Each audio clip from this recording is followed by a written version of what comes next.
मेरा तुमसे एक बहुत ही जेन्युइन सा सवाल है। अगर तुम एक अमीर इंसान के लड़के को वापस गरीब बना देते हो एंड उससे उसका सब कुछ छीन लेते हो, बस उसके पास एक चीज छोड़ते हो, उसका माइंडसेट, तो तुम्हें क्या लगता है कि उसके लिए जो सक्सेस का डेफिनेशन होगा ना, क्या होगा? अपने आप को सक्सेसफुल कब मानेगा? ना, ये जवाब देने से पहले मैं तुमसे एक और सवाल पूछना चाहूंगा। अगर एक गरीब इंसान जो जीरो पर है, इसके अंदर सक्सेस का डेफिनेशन क्या होगा? ये सक्सेस को क्या मानेगा? अब अगर तुम इन दोनों में रेस लगवा दो, कोई नॉलेज नहीं है कि किस तरीके से क्या करना है, बस रेस लगवा दो, दोनों सेम ही तरीके से हार्डवर्क कर रहे हैं, तुम्हें क्या लगता है जब एक गरीब इंसान का लड़का सक्सेसफुल बनेगा तो वो कितने इनकम तक पहुंचेगा, और अमीर इंसान का लड़का वो कितने इनकम तक पहुंचेगा? ना, यहाँ पर तुम्हारे दिमाग के अंदर, मुझे पता है, बहुत ही ज्यादा बड़ा डिफरेंस क्रिएट हो रहा है। तुम ऑलरेडी जानते हो कि एक अमीर इंसान का लड़का वो सक्सेसफुल बनेगा तो वो बड़ा ही सोचेगा, वो करोड़ों में सोचेगा। लेकिन गरीब इंसान वो कहीं 50-60 हजार की नौकरी करेगा, लेकिन वहीं अमीर इंसान की पॉकेट मनी ही 50-60 हजार होगी जब वो अमीर रहा होगा। देखो, जब माइंडसेट का गेम मुझे जब पहली बार रियलाइज हुआ था ना कि इस तरीके से माइंडसेट काम करता था, तो मैं ब्लो हो गया था मेरा माइंड कि इस तरीके से कैसे हो सकता है। अब जो रियलाइजेशन मुझे हुई वही सेम रियलाइजेशन मैं तुम्हें डिलीवर करने की कोशिश करूंगा।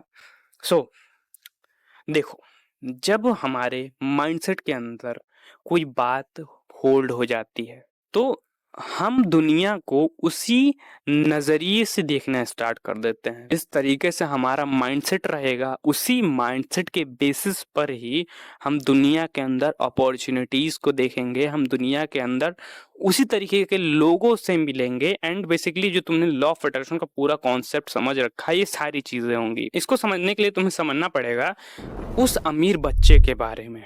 वो अमीर बच्चा जब अपने दिमाग के अंदर ये डाला होगा ना कि मुझे करोड़ों कमाने हैं, उसके दिमाग के अंदर जो सक्सेस की डेफिनेशन होगी कि हाँ, इतने करोड़ रुपए कमा लेता हूं मैं अगर तो मैं सक्सेसफुल हूं, तो उसके लिए वो सारी चीजें फिल्टर आउट हो गई होंगी जो कम रुपए कमा कर देता है।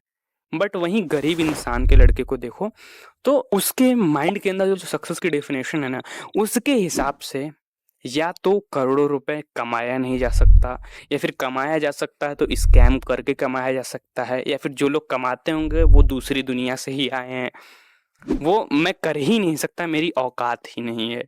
ये डेफिनेशन हुआ उसके दिमाग के अंदर। तो उसके लिए क्या हुआ, ये चीजें भी इग्नोर हो गई, फिल्टर आउट हो गई कि ना, करोड़ों रुपए कौन कमाता है, भले उसके अंदर पोटेंशियल हो बट वो सारी चीजें कहीं ना कहीं इग्नोर हो जाएंगी, वो सारी चीजें इग्नोर लिस्ट के अंदर आ जाएंगी। अब वो इन सारी चीजों को इग्नोर ही करता रहेगा जीवन भर। उसके लिए अब क्या अपॉर्चुनिटीज बचेगी, उसके लिए क्या दिखना स्टार्ट हो जाएगा, जॉब्स वगैरह, या फिर कोई छोटा मोटा धंधा कि हाँ, इस तरीके से मैं 50-60 हजार रुपए किसी तरीके से कमा सकता हूँ। तो वो पूरी तरीके से सब कॉन्शियसली अपने आप को लिमिट करके रखेगा कि हाँ, इस तरह की चीजें नहीं करनी है, आउट ऑफ द बॉक्स चीजें नहीं करनी है। अब यहाँ पर बात आती है कि जिनका भी छोटा माइंडसेट है वो अपने माइंडसेट को किस तरीके से बड़ा कर सकते हैं। हमें अपने माइंडसेट को बड़ा करने के लिए हमें ये समझना पड़ेगा कि हमारा जो पुराना माइंडसेट है वो आया कहाँ से है, हमारे दिमाग के अंदर ये सक्सेस की डेफिनेशन आई कहाँ से है। अब देखो, जब वो गरीब का बच्चा इतना छोटा सा रहा होगा ना, तो वो क्या सुनता आया होगा, अरे उसकी 50 हजार की नौकरी लग गई, अरे उसकी 60 हजार की नौकरी लग गई, अरे यार जानते नहीं हो उसको 10 लाख का दहेज मिला है, उसको दहेज में फॉर्च्यूनर मिला है। लेकिन जब अमीर इंसान का लड़का इतना सा रहा होगा ना, तो वो क्या अपने आसपास सुनता होगा, मुझे बताने की जरूरत नहीं है, करोड़ों के गिफ्ट्स उसको ऐसे ही मिल जाते हैं, उसको पॉकेट मनी ही 50-60 हजार रुपए मिलती होगी। सो फॉर हिम सक्सेस की डेफिनेशन बहुत ही हाई सेट होगी। जिस तरीके से हमारा समाज हमारे ब्रेन के अंदर एक्सपेक्टेशन सेट करता है ना, उसी हिसाब से हमारे लिए हमारी दुनिया बन जाती है। लाइक अगर उसी बच्चे के सामने, जिस बच्चे के सामने उसकी 50 हजार की नौकरी लग गई, यार ओ माय गॉड, ये तुम कह रहे थे, उसी बच्चे के सामने कहो कि मैंने 10 करोड़ रुपए इस चीज के अंदर इन्वेस्ट कर दिए, उस बच्चे के अंदर कोई सा भी बिलीफ सेट नहीं है कि 10 करोड़ बड़ा होता है कि छोटा होता है। उस बच्चे को हम जैसा दिखाएंगे ना, वो उसको बड़ा या छोटा मान लेगा। अभी मैं अपने आसपास वालों को ऑब्जर्व करता हूँ तो हर घर में किसी न किसी चीज के ऊपर लड़ाई चल रही होती है, छोटी या बड़ी लड़ाई चल रही होती है। भाई भाई से लड़ रहा है कि मेरे माँ को तुम संभालोगे, तुम संभालोगे, बाप को तुम संभालोगे, तुम संभालोगे। जमीन के लिए लड़ाइयाँ हो रही हैं कि मैं बाप की जमीन लूंगा, तुम बाप की जमीन नहीं लोगे, इतना हिस्सा मेरा है, इतना हिस्सा मेरा है। अब अगर तुम वहां पर जूम करके बच्चों को देखो ना, तो बच्चों के दिमाग में यही मैसेज पहुंच रहा है कि हाँ, पापा जमीन के लिए लड़ रहे हैं तो मतलब जमीन बहुत ज्यादा वैल्यू होल्ड करती है। आप अपने भाई से लड़ रहे हैं, किस चीज के लिए लड़ रहे हैं कि माँ बाप को तुम संभालोगे, जमीन के लिए लड़ रहे हैं। तो बच्चा अपने माँ बाप को सही समझता है, उसको किसी ने नहीं बताया कि बेटा ये गलत है ये सही है। उसको वही सही लगेगा जो उसके माँ बाप करेंगे या फिर उसके समाज वाले करेंगे। सो इस तरीके से ना उस बच्चे का माइंडसेट बिल्ड होगा। अब वो बच्चा ही बड़ा होगा तो वो भी जमीन के लिए लड़ेगा, वो भी अपने मम्मी पापा को दूसरों को सौंपने के लिए लड़ेगा कि तुम संभालो तुम संभालो। जिस तरीके से उसके मम्मी पापा कर रहा था उस तरीके से वो पर्सन करेगा। उसका माइंडसेट इस तरीके से डेवलप हो रखा है कि झगड़ा करना, लड़ाई करना, जमीन हड़पना यही काम है, यही जीवन है।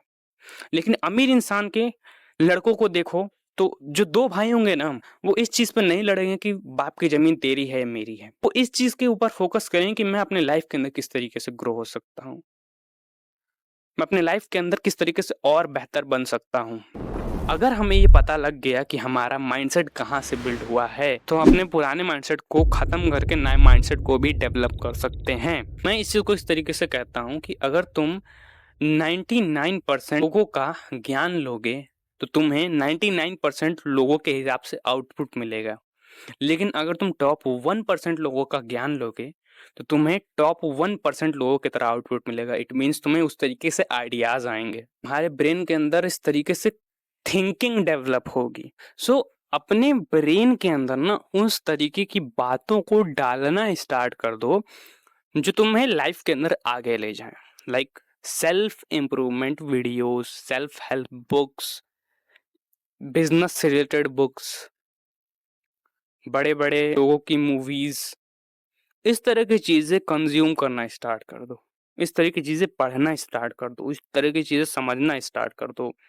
तो तुम्हें आउटपुट भी उस तरीके से मिलेगा, तुम्हें आइडियाज भी उसी एरिया में आएंगे। अगर एक इंसान जो नशेड़ी है तो उसको यही आइडिया आएगा कि मैं किस तरीके से इस दोस्त से उधार मांग के दारू खरीद सकता हूँ, ये भी एक तरीके का आइडिया है। So it's all depends on you. ये पूरी तरीके से डिपेंड करता है कि तुम किस एरिया में फोकस करते हो। सो आई होप तुम्हें वीडियो अच्छी लगी होगी। अगर तुम्हें वीडियो अच्छी लगी, इस वीडियो को लाइक कर दो, चैनल को सब्सक्राइब कर दो ऐसी और वीडियोस देखने के लिए। तब तक के लिए bye and try to improve your self.